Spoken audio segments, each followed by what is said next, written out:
Bismillahirrohmanirrohim. Assalamualaikum warahmatullahi wabarakatuh. Sahabat Muslim Altira. Betapa pentingnya untuk mencari lingkungan yang baik, bahkan dibuktikan dengan setelah manusia itu meninggal dunia. Masih ada anjuran untuk dimakamkan berdekatan dengan pemakaman orang-orang baik. Rasulullah bersabda, "Kebumikanlah jenazah keluarga kalian di tengah-tengah pemakaman kaum saleh. Karena mereka juga ikut merasa susah apabila bertetangga dengan jenazah yang buruk. Sebagaimana seseorang yang hidup di dunia merasa susah dengan tetangga yang buruk." Sampai di sini hadis yang diriwayatkan Al-Imam Abu Nuaim. Adapun dalam riwayat hadis lain masih ada kelanjutan dari kisah di atas, yaitu para sahabat bertanya, "Ya Rasulullah, apakah menguntungkan apabila seseorang dikebumikan bertetangga dengan jenazah yang merupakan orang baik?" Nabi bertanya balik, "Apakah kehidupan di dunia menguntungkan apabila bertetangga dengan orang baik?" Para sahabat menjawab, "Betul." "Maka seperti itu pula kehidupan di akhirat," jawab Rasulullah. Demikianlah kutipan pada kitab Faidul Khodir Syarah Jami'u Syakir karya dari Al-Imam Al-Manawi. Itulah sebabnya banyak orang-orang tua kita pada zaman dahulu sering berwasiat apabila wafat nanti ingin dikebumikan di tempat ini atau tempat itu. Salah satu alasannya ingin berdekatan dengan makam kaum saleh yang ada di tempat yang dimaksud. Contoh yang paling terkenal adalah permohonan sahabat Umar bin Khattab kepada Ibunda Aisyah. Sekiranya beliau diperbolehkan dimakamkan di samping Rasulullah dan sahabat Abu Bakar. Atau pada masa kini ulama yang sangat terkenal alim, almarhum Kiai Maimun Zubair. Beliau memiliki keinginan untuk dimakamkan di tanah suci ketika wafat. Jadi, apa benang merah yang dapat kita simpulkan? Bahwa meski kita telah meninggal, tetap ada anjuran untuk berdekatan dengan orang-orang yang positif. Apalagi saat kita masih hidup di dunia.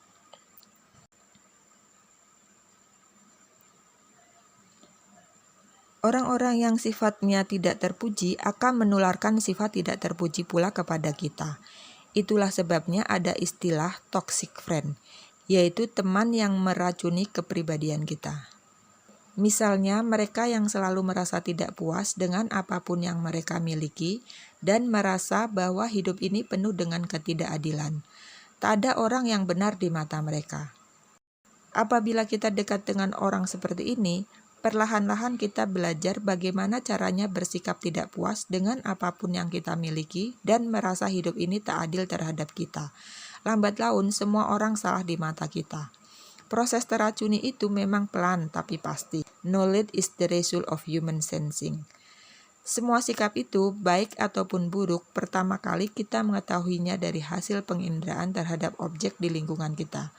Jadi, sebelum terlambat lebih baik kita menghindar dari toxic friend. Sekelompok peneliti melakukan percobaan pada sebuah halte tempat orang-orang berkumpul menunggu transportasi umum. Mereka semua tidak saling mengenal satu sama lain. Kemudian seorang lelaki yang berada di tengah-tengah mereka tertawa sendiri. Awalnya orang-orang tersebut hanya memandangi sekilas si lelaki dengan tatapan heran.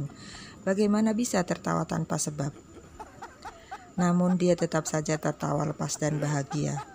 Aktingnya benar-benar berjalan mulus, sehingga orang-orang mulai terpancing untuk sedikit senyum-senyum dengan kejadian itu.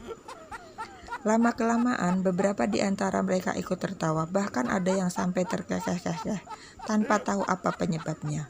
Mereka hanya melihat seorang lelaki sedang tertawa bahagia, tanpa disadari mereka juga seolah merasakan kebahagiaan tersebut.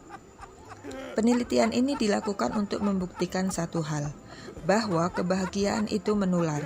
Jika kita berkumpul dan berdekatan dengan orang yang sedang bahagia, kita juga seakan hanyut dalam kebahagiaan yang ia rasakan.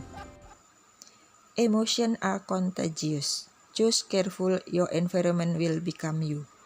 Demikianlah orang-orang barat berkata, bahwa emosi itu menular, maka pilihlah lingkungan dengan bijak. Keadaan orang-orang di sekeliling kita lambat laun akan menjadi keadaan diri kita sendiri. Jika berada di tengah kelompok yang bersemangat, maka kita akan ikut semangat.